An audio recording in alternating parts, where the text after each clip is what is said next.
예, 그 공수처장과 차장이 얼마 전 순직해병 특검에 직무유기로 수사를 받은 것에 대해서 여러분께 입장을 밝힙니다.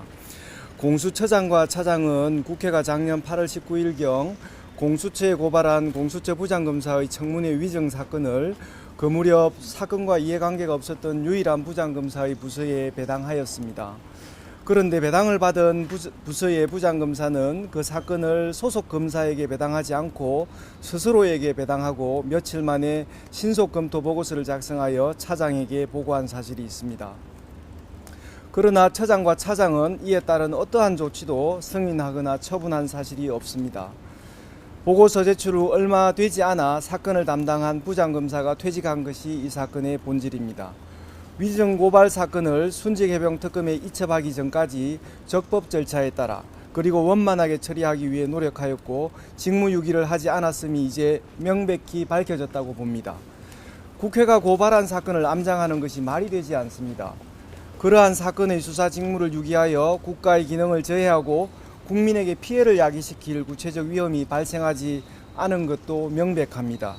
공수처 부장검사 위증 고발 사건 처리 과정은 제19 감싸기가 아니라 제19 내치기라는 비판을 감수하고서 공수처 조직을 재정비하는 과정이었음을 말씀드립니다.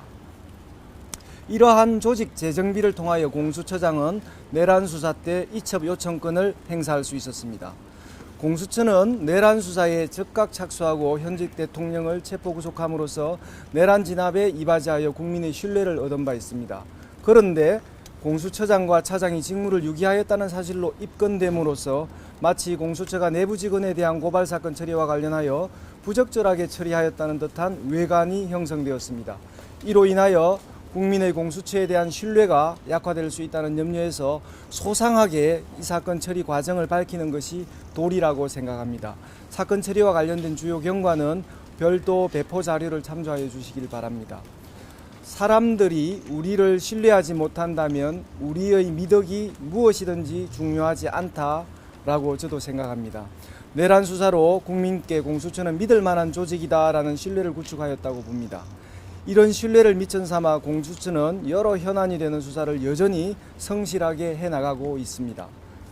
공수처 조직원들은 국민의 신뢰만이 궁극의 힘이라고 믿고 정진하고 있사오니 국민께서는 공수처 조직의 건강함을 믿어주시고 공수처를 신뢰하고 응원하여 주시길 당부드립니다. 끝으로 순직해병 특검에도 한 말씀 드립니다. 수사의 필요성이 인정되어 공수처 처장과 차장을 입건할 수는 있을 것입니다만 이제는 수사가 어느 정도 마무리되어 사건의 진상을 파악하였을 것으로 사료됩니다. 이성적이고 합리적으로 처리될 것이라고 기대할 뿐만 아니라 이 사건에 있어 실체관계를 제대로 파악하는 것이 순직해병 특검의 수사 성과 달성이라는 이익에도 부합하는 것이라고 말씀드립니다. 처음 만나는 국민이 되신 언론인 여러분 경청해 주셔서 감사합니다. 그러면 통보가 늦어진 이후에 처장이나 차장의 책임은 없다고 보시는 건가요? 금방 말씀드린 듯이 어떠한 성인도 없었고 또 그에 따른 처분도 없었다고 말씀드립니다. 해병특검에서 추가 소환 통보는 따로 없었나요? 그런 건 아직까지 전혀 없습니다.